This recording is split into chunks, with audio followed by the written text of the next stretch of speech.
기원전 후에 대승이 생기면 소승불교, 부파불교는 사라졌을 거다. 아니에요. 시장을 지배하는 거는 부파불교였습니다.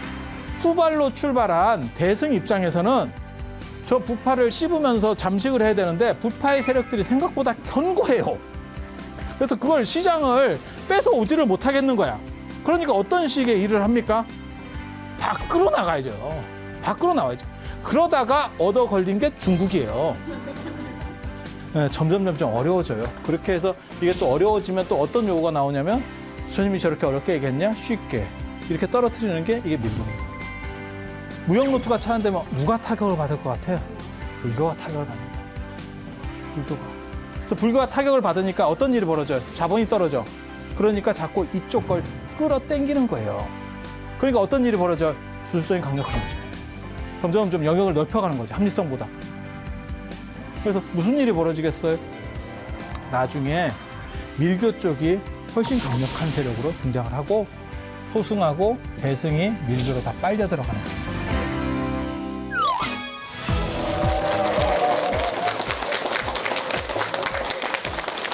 자, 안녕하세요. 인류 역사상 가장 위대한 여정 붓다로드가 벌써 시작한 지 1년이 됐습니다. 그래서 1년을 끝으로 막을 내리는 게 아니고 인도 편이 끝날 것 같은 그런 느낌이 듭니다. 원래 이게 붓다로드라고 하는 게 부처님의 어떤 불교사의 길을 따라서 이렇게 가는 거고 지금 2500년부터 지금 1200년까지 그러니까는 얼마 정도 오는 거예요. 오늘 이제 1200년까지 갈 거거든요. 1200년이 중요한 건 뭐냐면 1203년에 비크라마실라 사원이 파괴되면서 인도 불교가 끝나게 되는 거예요. 그래서 2500년 전부터 치면 글쎄 한 2300년 정도, 아니 그 1300년 정도에 해당하는 기간을 내려온 겁니다. 그리고 그 뒷부분은 훨씬 어떻게 보면 더 빨리 갈 수도 있는, 물론 이제 중국에서 제가 어떻게 가느냐에 따라 달렸겠죠. 그리고 오늘 말씀드릴 부분, 그 다음에 내일 말씀드릴 부분까지는, 다음 시간까지는 굉장히 중요한 얘기예요. 불교가 어떻게 인도에서 사라졌는가. 인도 이 불교가 특징이 뭐냐면, 불교의 가장 큰 특징이 본토에서 사라졌다는 거예요.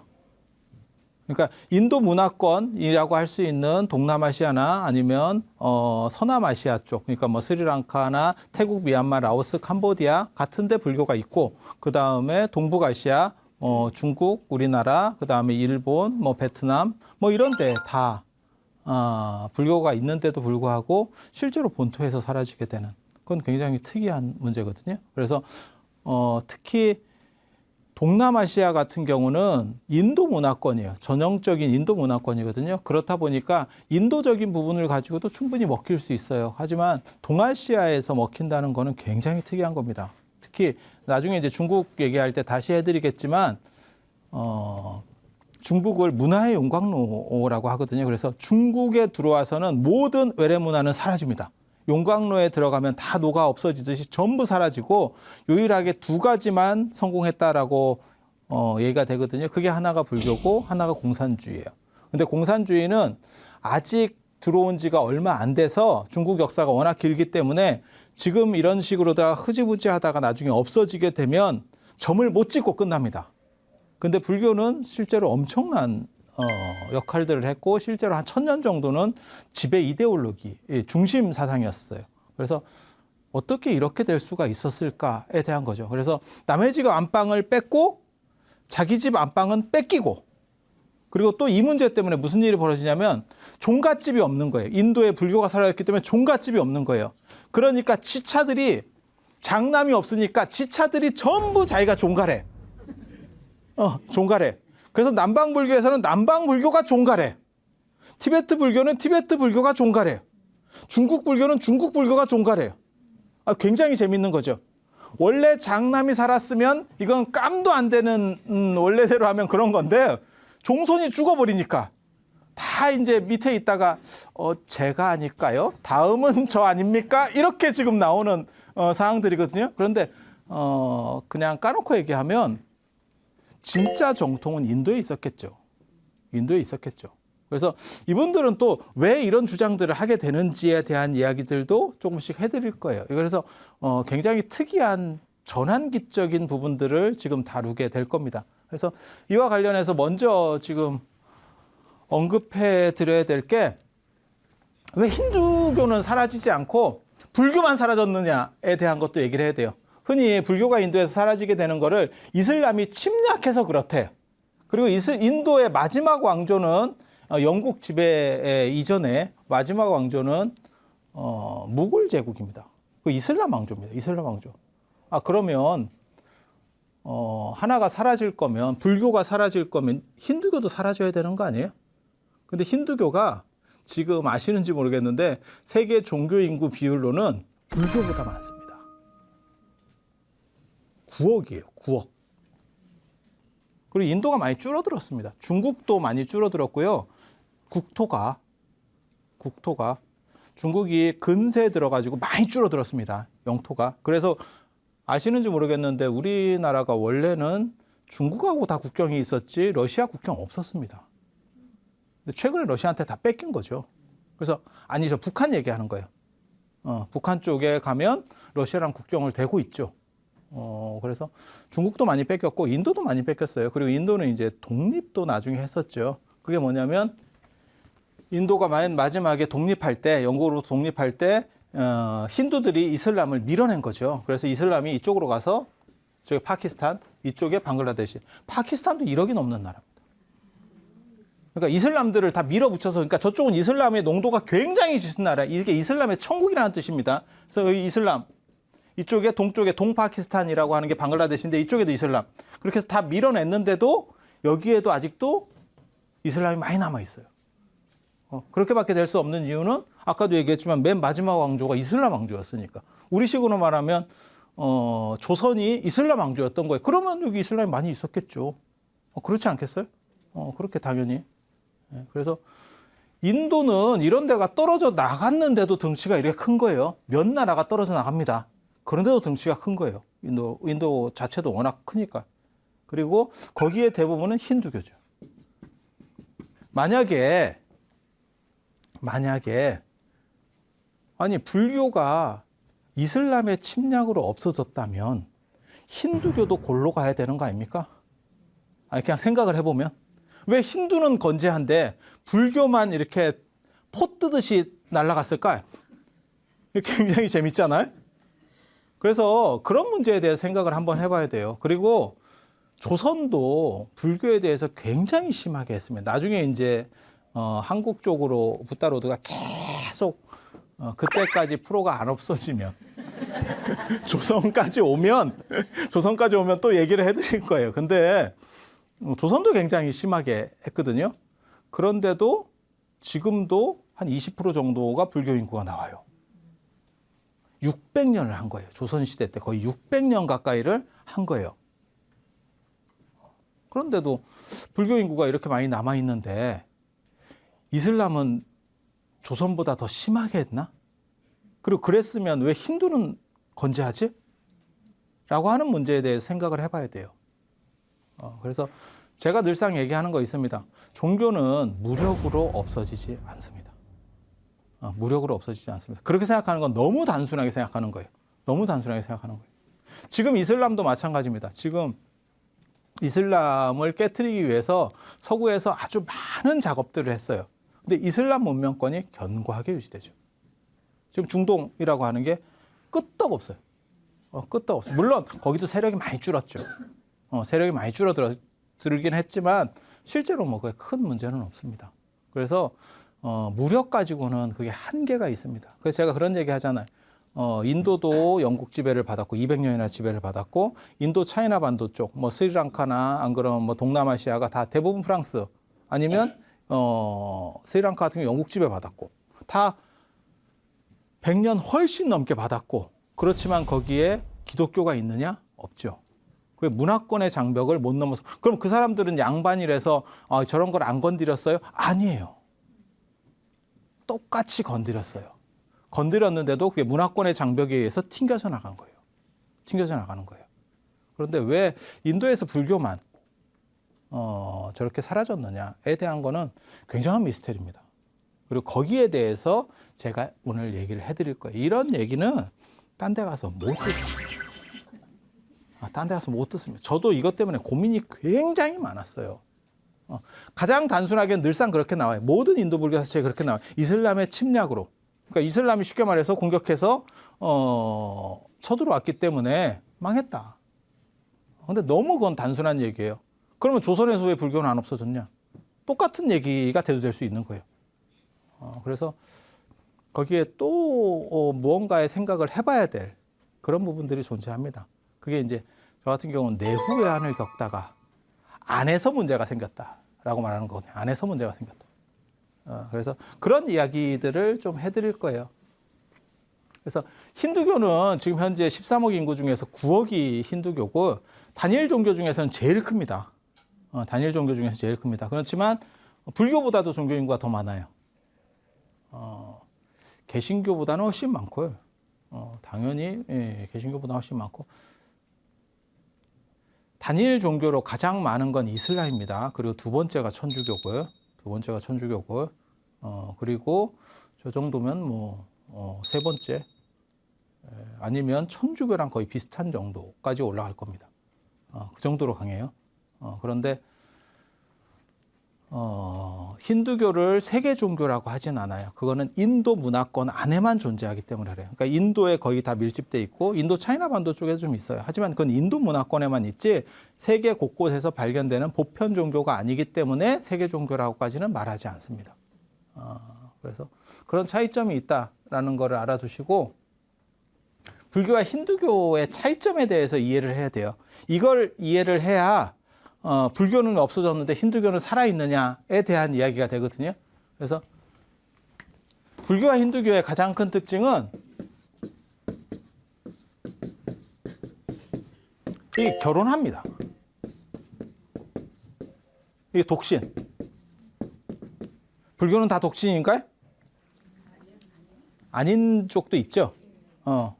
실제로 우리나라에 한국 불교도 종파가 여러 개가 있는데요. 독신인 데는 거의 없습니다. 단 조계종이 독신인데 덩치가 워낙 비율이 크기 때문에 사람들이 불교 이꼬르 독신 이렇게 봐요. 그리고 천주교도 마찬가지예요. 천주교도 다 독신 아니에요. 로마 카톨릭만 독신이에요. 성공회라든지 이런 데는 독신 아닙니다. 독신 아닙니다. 그래서 독신주의하고 결혼주의가 있어요. 불교 안에도 나중에 독신이 중심인데도 불구하고 이제 결혼주의로 들어오는 데가 있죠. 그래서 결혼 비율이 더 커지는 데도 있어요, 사실. 그게 일본 불교, 티베트 불교. 티베트 불교도 결혼하는 분이 훨씬 많아요. 요즘은 상대적으로 결혼하지 못하는, 독신 비율이 티베트 불교는 늘어나요. 왜냐하면 나라를 뺏기고 유랑하다 보니까 결혼할 만한 조건 자체가 안 만들어집니다. 그래서 그런 정도 생각하시면 되고, 여기에 지지 기반은 누구냐면, 지지 기반은 상업입니다. 그리고 얘네는 유목하고 나중에는 농업이에요. 경제적 지지 기반들이. 이쪽은 상업이고, 그리고 또 한 가지 특징이, 불교의 특징은 신분제를 인정하지 않아요. 그러니까 태어난 후에 그 사람이 어떻게 했느냐를 중심으로 평가를 하지, 태어나면서부터 가졌던 조건, 그러니까 신분제를 인정하지 않는다는 게 나중에 무엇까지 가냐면 성차별도 없다라는 쪽까지 가요. 그러니까 모든 태생적인 차별에 대해서 부정한다. 그 사람이 노력한 것만 갖고 보겠다. 상당히 합리적이죠. 그러니까 어떤 사람은 되게 이쁘게 김태희 같이 태어날 수도 있고, 어떤 사람은 여러분 같이 태어날 수도 있고, 그럴 수도 있잖아. 어떤 사람은 늘씬하게 태어날 수도 있고, 어떤 사람은 스머프가 될 수도 있고, 그렇게 될 수도 있는 거예요. 근데 그런 거는 문제가 안 된다는 거죠. 왜? 그거는 그 사람이 태생적으로 받은 조건이기 때문에 그걸로 판단해서는 그것은 올바른 가치가 아니야 라고 말하는 게 불교식이라고 생각하시면 돼요. 모든 그런 걸 떠나서 그 사람이 어떻게 노력했고 어떻게 삶을 살았는지만 가지고 판단해. 굉장히 합리적이죠. 굉장히 합리적이에요. 이에 비해서 힌두교는 신분제죠. 여러분 어때요? 신분제 이게 더 맞는 것 같아요? 이게 더 맞는 것 같아요? 신분제 문제만 놓으면. 그죠? 근데 저게 철저하게 현대적 인식이에요. 옛날 사람들은 저거 별로 안 좋아합니다. 조선시대 때 저 얘기 하잖아요. 신분제를 없애십다. 기득권들의 힘이 소수인데도 엄청 큰 거예요. 그 사람들이 그거를 용인할 것 같아요? 지금도 비슷해요. 지금은 신분제가 아니지만 자본주의이기 때문에 아시는지 모르겠지만 자본주의 사회가 지금 거의 종국으로 가면서 어떤 일이 벌어지냐면 빈익빈 부익부가 더 심화되거든요. 그러니까 0.01% 가진 사람이 전체 가진 사람보다 이제 더 많아질 거예요. 점점 그런 식으로 가는 거예요. 시대가. 그래서 있는 사람은 더 많아지고 없는 사람은 그 없는 것도 뺏기는 게 자본주의예요. 결국은 그렇게 돼요. 그러면 그 자본주의를 개혁합시다라고 말하면 될 것 같아요? 쉽지 않죠. 그 가진 사람의 소수인데도 불구하고 엄청난 힘이 있기 때문에 쉽지 않아요. 그래서 이런 걸 꼭 좋아한다고 생각하지 마세요. 이거 합리적인 거는 맞아요. 합리적인 건 맞고 누구나 이걸 인정할 수는 있지만 사람들은 이렇게 판단 안 해요. 대부분 이렇게 판단해요. 여러분도 비슷한 판단을 합니다. 어떤 판단을 하냐면 자식하고 얽혔을 때. 남의 자식이 내 자식보다 공부를 잘해. 그러면 제가 더 좋은 직장에 들어가야 돼? 아니야. 내 자식은 내가 어떻게 해서든지 뭔가를 이렇게 만들려고 노력해. 왜? 내 자식이니까. 그 생각이 있지 않아요? 그게 없으면 맹자식으로 말하면 뭐냐면 중국에도 저런 식으로 얘기한 사람이 있어요. 그냥 평등하게 내 자식과 남의 자식을 똑같이 대하자. 라고 평등하게 그걸 묵자가 그런 주장을 했는데 맹자가 뭐라고 비판했냐면 지 자식과 남의 자식도 구분 못하고 지 부모와 남의 부모도 구분 못하는 놈 이렇게 비판했다고. 어떻게 네 부모하고 남의 부모가 똑같냐? 그러니까 이게 보편적으로만 놓고 합리적인 얘기만 하면 이게 100% 맞는데요. 이게 꼭 지지되느냐라고 하는 건 생각해 봐야 되는 문제예요. 여러분도 마찬가지예요. 뭐 수능 기도 뭐 이런 거 할 때도 딱 그런 거죠. 거기까지만. 그래서 이런 특징을 가지고 있고 이게 상업이 셀 때는 이쪽보다 경제력이 훨씬 좋습니다. 지금은 뭐 이게 압도적으로 세죠. 지금은 이게 압도적으로 세죠. 상업이라고 하는 게 무역까지 포함하는 상업이라고 보시면 돼요. 그러니까 이게 압도적으로 세죠. 지금은 이게 비거가 되겠어요? 우리나라 같으면 예를 들어서 이거에서 벌어서 정부에서 보존해서 이걸 좀씩 해주는 거잖아요. 현실이 그렇잖아요. 상업 중심이 됐으면 이게 훨씬 강력하긴 강력해요. 그런데 이게 장점이 뭐냐면 이건 안정적이에요.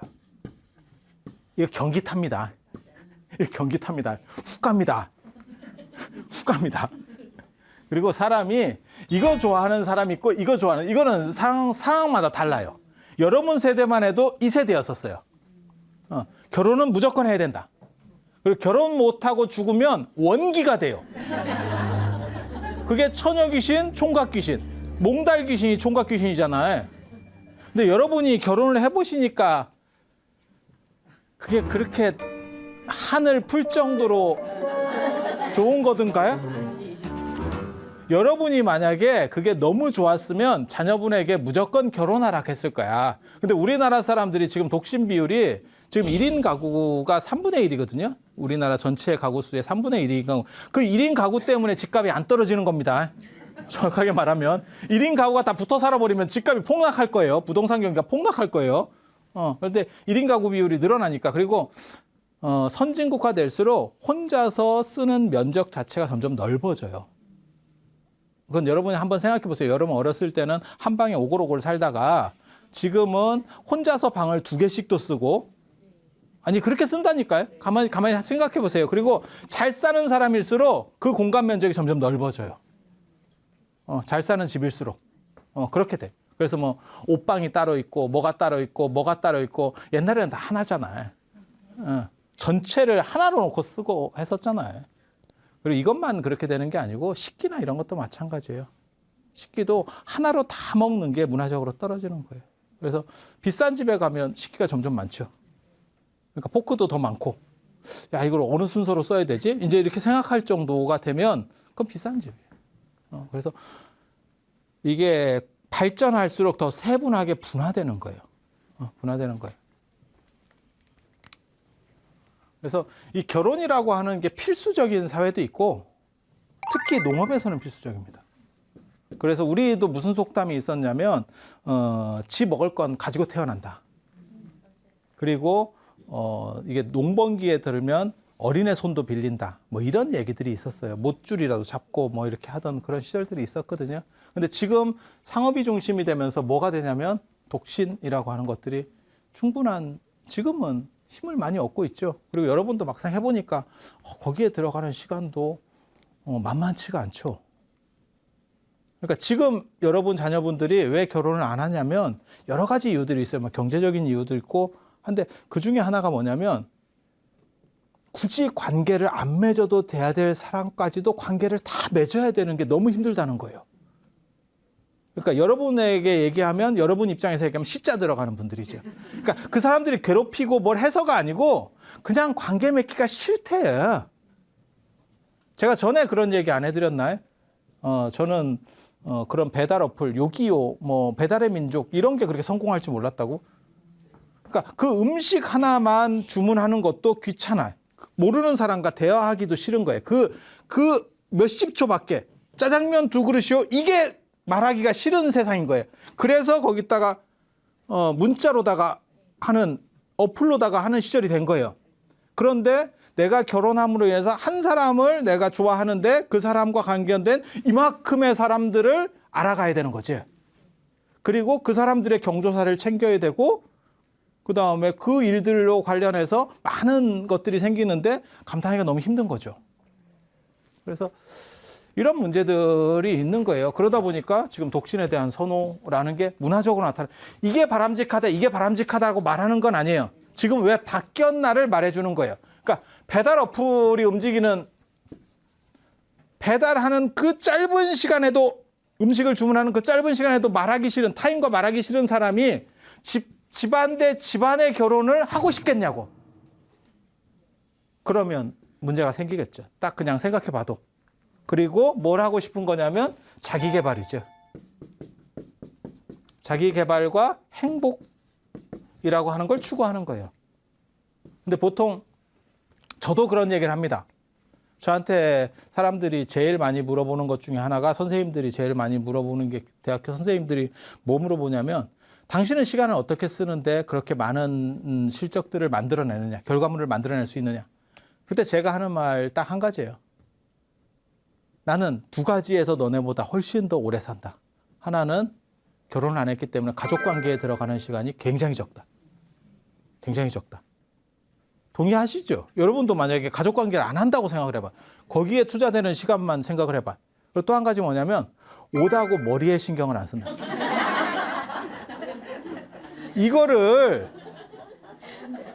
이게 해결이 되면요. 실제로 시간이 여러분들이 이 2가지만 가지고도 제가 여러분보다 5년에서 10년 더 오래 살 겁니다. 아니 진짜. 거기에 여러분들이 쓰는 시간을 총 합치면 이라는 얘기예요. 여자분들은 그 시간이 더 많습니다. 남자분들은 상대적으로 그나마 좀 적고 여자분들이 더 많아요. 그렇게 되는 거예요. 그래서 그렇잖아. 남자는 그냥 옷 입는 것만 해도 남자는 밖에 나가서 이렇게 자다가 5분 전에 일어나도 남자는 나와요. 여자는 나간다고 한 뒤로 1시간 뒤에. 그래 남편이 짜증이 나서 계속 얘기하잖아. 도대체 뭐 하는데? 그럼 입고 나갈 게 없다. 들고 나갈 게 없다. 뭐 이렇게. 뭐 그런 거 있어. 뭐 그렇다 치고 그 얘기 하려는 건 아니니까. 근데 인간에게는 이러한 속성도 있고 이러한 속성도 있는 거예요. 그래서 무슨 속담이 있냐면 결혼하는 사람들에게 무슨 속담이 있냐면 결혼은 해도 후회 안 해도 후회 라고 하는 게 있는 거예요. 해보니까 별일 없다. 옛날에 말하면 그거잖아요. 그 자유당 때 표잖아요. 바꿔봐도 별일 없다. 못 살겠다 바꿔보자. 이건 이쪽. 바꿔봐도 별일 없다. 이 두 가지 속성이 인간에게 다 있어요. 여러분도 아마 결혼을 하고 지금 결혼을 하고 수십 년을 사셨어도 이거에 대한 또 속성도 있을 거예요. 그래서 혼자 있고 싶은 것도 있고 자기 개발을 하고 싶은 것도 있고 다 있겠죠. 그래서 인간이 하나는 무조건 이쪽이고 하나는 이쪽이고가 아니고 이게 다 섞여 있어요. 단 이쪽 비율이 많으냐 이쪽 비율이 많으냐인 거죠. 이쪽 비율은 결혼을 해서 관계를 맺기 때문에 당연히 신분 쪽으로 갈 수밖에 없고 이거는 개인 낱낱의 유닛들이에요. 하나하나. 그러다 보니까 능력이 중시될 수밖에 없는 거죠. 그러니까 신분 같은 걸 인정할 필요가 없죠. 이건 혈연이라니까 여기는. 그래서 이러한 종교 전통이 여기에는 이쪽에 천주교가 있는 거고 이쪽에 개신교가 있는 거고 이쪽에 유교가 있는 거고 이렇게 있는 거예요. 그러니까 각각의 속성들이 있는 거예요. 그리고 이 종교 안에서도 자세히 보면 여기서도 결혼 안 하는 쪽이 있고 결혼하는 쪽이 있다시 많겠죠. 불교는 결혼 안 하는 쪽이 이렇게 있으면 결혼 안 하는 쪽이 크고 결혼하는 쪽이 적고 뭐 이렇게 가겠죠. 그래서 100%는 아니에요. 100%는 아니에요. 그래서 이런 두 가지 전통이 있는데 상업이 잘 될 때는 경제가 어떻게 움직이느냐가 굉장히 중요하거든요. 상업이 잘 될 때는 불교가 쫙 올라갑니다. 불교 쪽이 쫙 올라갑니다. 그런데 어느 순간 상업이 안 되면 그게 지난 시간에 얘기한 이슬람의 성립이에요. 중동에. 8세기 중반에 이 무함마드는 이때 이제 시작을 하는 거고요. 이게 제국화되는 거는 8세기 중반이에요. 중동을 이제 다 이렇게 먹어 들어가면서. 그리고 8세기 이제부터 무슨 일이 벌어지냐면 서북 쪽이 인도로 이쪽으로 들어오기 시작하는 거예요. 아프가니스탄. 파키스탄 옆에가 아프가니스탄이거든. 이쪽으로 점점 들어오는 거예요. 이게 옛날에 간다라라고 하는 지역입니다. 간다라라고 하는 지역. 간다라 탁실라 할 때가 이 지역이거든요. 그래서 이쪽으로 점점 그러니까 중동에서부터 이슬람이 이렇게 넘어오기 시작하는 거죠. 그리고 처음에 이슬람이 이제 어느 정도 안정이 딱 되기 시작할 때까지는 이슬람 아닌 쪽하고 무역을 안 해요. 그러니까 이슬람 원리주의라고 하는 거죠. 어떤 근본을 강조하는 거예요. 그래서 지난 시간에 그런 얘기 잠깐 해드렸어요. 그렇다 보니까 무슨 일이 벌어지냐면 인도는 원래 서쪽으로 무역을 하거든요. 그래서 인도의 큰 도시들은 대부분 다 서쪽에 있습니다. 서쪽에 있습니다. 이쪽에 쭉. 그리고 우리가 갈 때 이제 마잔타, 엘로라, 분베이 이런 데 다 서쪽이에요. 서쪽으로 무역을 하는데 얘네가 중동에서 이슬람이 성립되면서 무역을 차단시켜 버리니까 무역을 차단시키는 이유는 뭘까? 새로운 내가 제국을 성립했어. 안 그러면 새로운 종교를 가지고 지금 국가를 만들고 있어. 왜 무역을 차단할까? 이유는 간단합니다. 외부 세력이 자꾸 들어오면 통제할 수가 없어요. 내가 지금 새로운 걸 만들었잖아요. 그러면 권위가 떨어지고 있는데, 권위가 약한데 그 상황에서 외부적인 요소들이 자꾸 들어오면 이걸 제대로 통제 못하죠. 그러니까 당나라가 들어섰을 때도 계엄령을 선포한다니까요. 국경 다 폐쇄해요. 왜냐하면 외부에서 자꾸 이렇게 흔들어 버리면 위험하잖아요. 그러니까 간단한 문제예요. 그런 거 한 가지 하고 그 다음에 이제 자기네 안쪽을 결속시키기 위해서 이제 원리주의. 이슬람 아니면 무역 안 하겠다. 근데 이슬람이 있어야 무역을 하지. BK21 사업이라고 두뇌 한국 사업이 있어요. 정부에서 정부 주도를 한 사업인데 그게 뭐냐면 자기 학교 출신을 대학원생으로 50% 이하로 뽑으라는 거예요. 그러니까 우리나라가 되게 문제점이 뭐냐면 학교의 문제점이 뭐였냐면 학부를 예를 들어서 A라는 대학을 갔어. 그러면 대학원도 A라는 학교를 가. 그다음에 박사과정도 A라는 데를 가. 이렇게 가고 이 사람이 이 A 대학의 교수가 돼. 아주 폐쇄적인 구조가 되는 거예요. 그래서 IMF를 겪으면서 무슨 일이 벌어지냐면 저렇게 해가지고는 이게 학교가 골로 가겠다. 교육이 백년지 되겠는데 그래서 타 학교 출신을 50% 넣어라. 이게 BK 사업에 선정되는 학과의 기본 요구 조건 중에 하나예요. 이해가 되죠? 그런데 다른 학과들은 다 문제가 없었는데 불교학과는 저것 때문에 이제 골로 갑니다. 이유가 뭐냐? 다른 학교에 불교 학과가 없어요. 그러니까는 전공 안 한 애들이 오는 거야.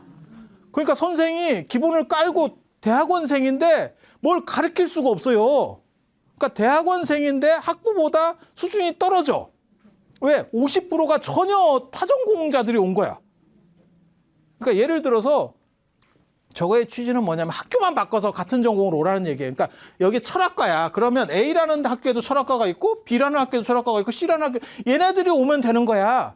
근데 불교학과는 그게 안 돼요. 그러다 보니까 수준이 쭉 떨어지는 거예요. 이슬람도 마찬가지예요. 이슬람끼리 무역하겠대. 그런데 이슬람이 있어? 새로 만들어졌는데? 그게 무슨 얘기냐면 무역 안 하겠다는 얘기거든. 그거랑 똑같은 얘기예요. 무역을 안 하니까 누가 골로 가냐? 이쪽이 골로 갑니다. 인도의 상업 세력이 골로 갑니다. 이쪽이 가고 그다음에 내륙 쪽도 점점 다 무너져 내리기 시작하는 거죠. 이게 어디까지 영향을 미치냐면요. 인도가 넘어간 뒤에 중국으로도 영향을 미칩니다. 그리고 그게 한국까지 영향을 미쳐요. 우리나라까지. 그래서 우리나라 역사를 알아주셔야 될 게 통일신라 시대가 최고 정점이었고요. 고려시대가 그보다 떨어지고 조선이 이렇게 떨어집니다. 1000년 동안 경기 불황을 겪습니다. 우리가 마이너스 성장. 그래서 여러분들이 우리나라 문화재 하면 뭐 석굴암 불국사 이런 게 떠오르는 게 그게 통일신라 시대. 조선시대 건 거의 잘 안 떠올라요. 조선시대 때 경복궁 뭐 이런 거 있는 거 아닙니까? 있죠. 고려시대 때는 왕궁 없었겠어? 신라시대 때는 왕궁 없었겠어? 왕궁은 다 있어요. 참고로 말씀드리면 고려 왕궁이 조선 왕궁보다 큽니다. 더 큽니다. 거꾸로예요. 우리는 어떻게 생각하냐면 역사가 뒤로 갈수록 발전하는 거 아닙니까? 조금씩이라도 이렇게 나아지는 거 아닙니까? 그렇지 않습니다. 그렇지 않습니다. 신라시대 때가 경주가 전 세계 10대 도시였었고 인구가 100만이에요. 지금보다도 더 위상이 높았던 시절이 있었어요. 지금 서울이 제가 늘상 얘기하는 건데 지금 서울이 전 세계 10대 도시 안에 절대 못 들어갑니다. 물론 인구야 뭐 1000만 위성도시까지 하면 우리가 서울 쪽만 2000만입니다. 2000만. 그러면 이게 전 세계 10대 도시가 되느냐? 안 됩니다. 그리고 통일신라 시대 때 인구 100만이라는 건요. 지금 1000만보다 훨씬 많은 숫자예요. 훨씬 많은 숫자예요. 그래서 경기가 이렇게 하향 곡선을 긋는 이유가 뭐냐면 사실은 이거예요. 이게 인도에서 그러니까 중동에서 시작한 경제 위기가 인도를 덮치고 인도가 무너지고 난 뒤에 중국이 무너지기 시작하고 그 다음에 통일신라, 고려, 조선으로까지 영향을 미치게 되는 거예요. 그래서 동아시아가 농업주의로다가 바뀝니다. 당나라 때까지는 상업주의예요. 그런데 송나라부터 우리도 마찬가지예요. 고려 때까지는 상업주의예요. 송나라 때부터 중국은 바뀌기 시작하는 거고 우리는 고려 때부터 살살살 바뀌기 시작하고 조선 되면 농자 천하지 되면 농업주의로 바뀌게 되는 거예요. 농업주의 되면 경기 끝납니다. 경기 끝납니다. 그게 이슬람발 경제 위기예요. 1000년을 덮친 경제 위기. 그러면 인도는 어떻게 됐을까? 가장 먼저 문제가 벌어졌던 인도는 어떻게 됐을까? 인도는 아까 얘기했잖아요. 상업이 무너지고 이쪽이 올라가게 되는 거죠. 그 과정에서 불교가 이쪽의 영향을 받게 되는 거예요. 힌두의 영향을 받게 되는 거예요. 이게 밀교화라고 하는 겁니다. 밀교화. 그리고 이슬람이 그럼 계속 저런 기조를 유지했느냐? 그렇진 않아요. 이슬람도 나중에는 제국이 안정된 뒤에는 타종교라든지 안 그러면 타 문화에 대해서도 인정을 했어요. 근데 그거는 훨씬 뒤의 얘기고 그 초기에 몇백 년 동안 상업 세력들이 전 세계 상업 세력들이 이렇게 도미노 현상을 일으키면서 무너져요. 마치 최근으로 얘기하면 리만 브라더스 사태 아니면 미국의 대공황 뭐 이런 거 하나 터졌다고 생각하시면 돼요. 그러면 막 쓰나미로 해서 쫙 퍼져나가는 거죠. 그래서 예전에도 그렇게 연결돼 있었습니까? 예전에도 연결돼 있었어요. 농업의 특징이 뭐냐면 주술적입니다. 주술적. 농사가 잘 안 돼. 비가 적게 와. 그럼 뭘 해야 되냐? 그럼 비신에게 빌어야 되고 바람신에게 빌어야 되고 뭐 비가 안 오면 비를 많이 오게 해야 되고 비가 너무 많이 오면 비를 그만 오게 해야 되고 기청제를 지내야 되고 뭐 이렇게. 왜? 그거는 농사는 인간이 100% 컨트롤할 수 없어요. 물론 미래에 뭐 과학이 많이 발전하면 어떨지 모르겠지만 지금도 마찬가지예요. 컨트롤할 수 없습니다. 그래서 주술적일 수밖에 없어요. 상업은 주술적이지 않아요. 왜? 내가 이쪽으로 가니까 이쪽에 무역 잘한대. 그러면 루트를 바꾸는 거예요. 애플이 예를 들어서 액정을 일본에서 액정 패널을 샀어. 스마트폰. 이거보다 단가가 이쪽이 싼데? 그러면 옮기는 겁니다. 상업은 그런 거예요. 의리고 뭐고 없습니다. 이쪽이 제품이 질이 좋고 싸. 그럼 막바로 옮기는 거예요. 그럼 넘어가는 거고. 그러니까 상업은 합리성으로 따지는 거지 의리라는 게 필요가 없어요.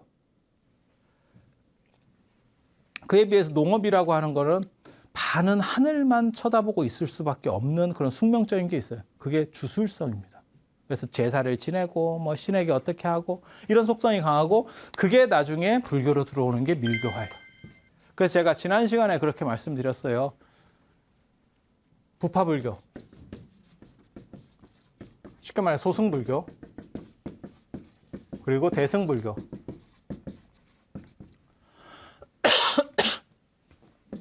기원 전후에 대승불교가 시작돼서 소승불교를 대체했느냐? 대체 못했다고 제가 말씀드렸어요. 소승이 더 큰 거예요. 부파불교가 더 시장이 컸었고 대승이 작았어요. 그런데 어느 순간 얘네가 다 밀교화된다. 왜? 상업이 약화되면서 농업 비중이 커지는 거예요. 그리고 그 주술성이 들어오는 거죠. 그래서 경제 위기가 불교 안에서의 세력 범위를 바꿔버려요. 그리고 이 밀교가 언제 시작이 되냐면 우밀이라 그래서 이나마 이거는 그냥 주술적 밀교고 어떤 의례적인 밀교예요. 그러니까 제사 중심적이거나 안 그러면 종교 의식 중심이거나 이런 것들이 강조되는 게 이런 밀교라고 보시면 돼요. 그게 언제냐? 7세기. 7세기. 무함마드가 움직이는 시기하고 거의 비슷하죠.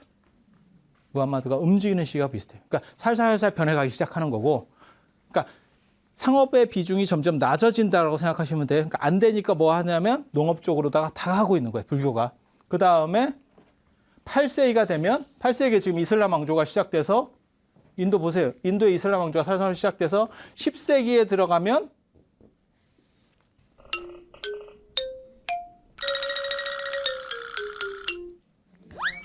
아니 10세기 말에 아프가니스탄의 이슬람 왕조가 진출을 해서 10세기에 인도 본토에 들어가요. 그게 지금 델리를 수도로 하는 아이바크라는 사람의 노예 왕조거든요. 이게 노예 출신이었기 때문에 이 사람이 노예 왕조라 그래요. 그러니까 이슬람은 이게 굉장히 재밌는 게 임진왜란 때 도요토미 히데요시 알죠? 도요토미 히데요시가 뭐 한 사람이에요? 원래는 오다 노부나가의 어떻게 보면 충신이었죠. 그러니까는 뭐 귀족이나 이런 거라기보다도 이렇게 그 얘기 아시잖아요. 오다 노부나가 어디 나가려고 그러면 이렇게 신발 이렇게 딱 품고 있다가 딱 해줘서 따뜻하게 해줬다. 뭐 이런 얘기 못 들어보셨어요? 그런 충신을 밀어주는 문화가 있어요. 그러니까 내 밑에 사람이, 그러니까는 노예라도.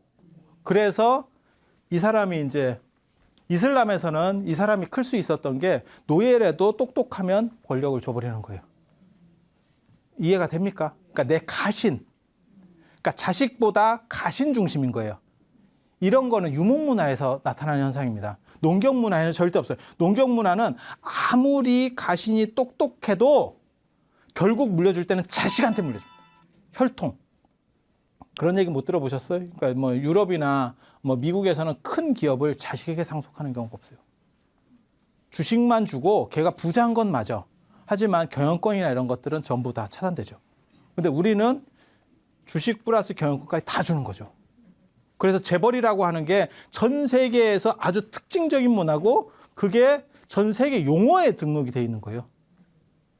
아주 굉장히 특이한 그런 부분이에요. 그래서 10세기 정도가 되면 인도의 델리에 아예 이 노예 왕조가 들어서요. 그게 1200년대. 이때 이제 불교가 끝나는 거거든요.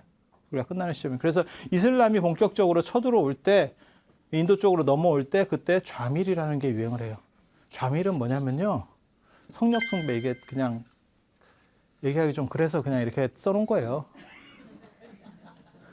여기서 가장 부정했던 게 사실 이거거든요. 그리고 여기서는 결혼이니까 이게 정당한 결혼에서는 사실은 여러 명의 파트너가 있어서는 안 돼요. 근데 대부분 힘 있는 사람은 그렇게 했죠. 우리 그냥 옛날 어른들 봐보세요. 그럼 양반이야. 그럼 첩이 막 이렇게 여럿 있는 게 흉이 아니었잖아요. 자유당 시절까지도 무슨 말을 했다고 제가 전에 얘기해 드렸냐면 첩 두지 말자. 자유당 때 국회의사당에서 나온 말입니다. 첩 두지 말자. 그러던 시절이었었어요. 그러던 시절이었어. 그런데 지금 불교 안에서 섹스를 통해서 깨달음을 얻을 수 있대요. 환장하겠지. 그러니까 이쪽 영향을 너무 많이 받고 있는 거예요. 이쪽 영향을. 그게 밀교예요.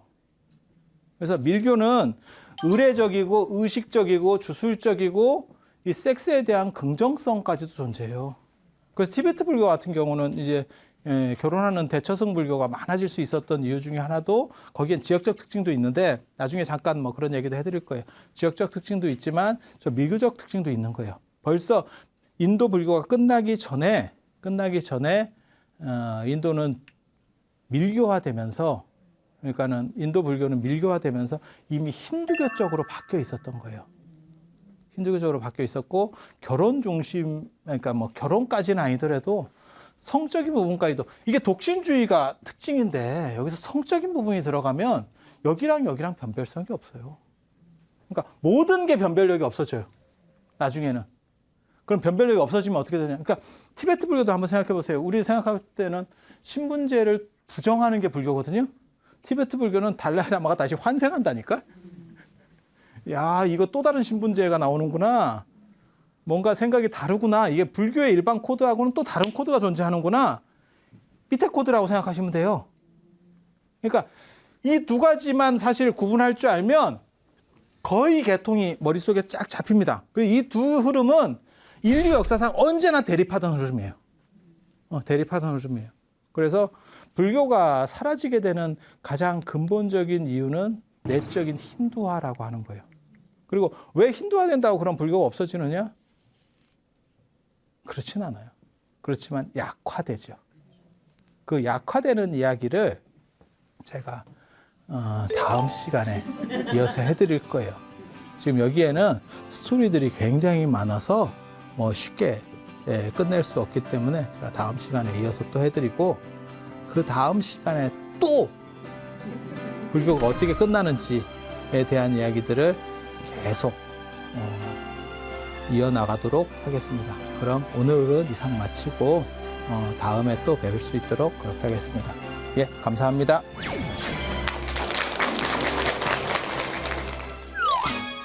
인도 불교라고 하는 것은 힌두교 안에 존재하다가 바라문교나 힌두교 안에 존재하고 있었던 이런 어떤 산맥이었고 결국은 그 안에 사라진 거다. 실제로 힌두 사원 안에 붓다가 모셔져 있는 데도 많이 있어요. 중도를 조금만 잘못 이해하면 어떤 식으로 되냐면 내로남불이 될 수가 있어요. 내가 하면 로맨스, 남이 하면 불륜. 이거 굉장히 많습니다. 바뀔 거면 완전히 바뀌던가 아니면 보수주의가 오히려 오래가요.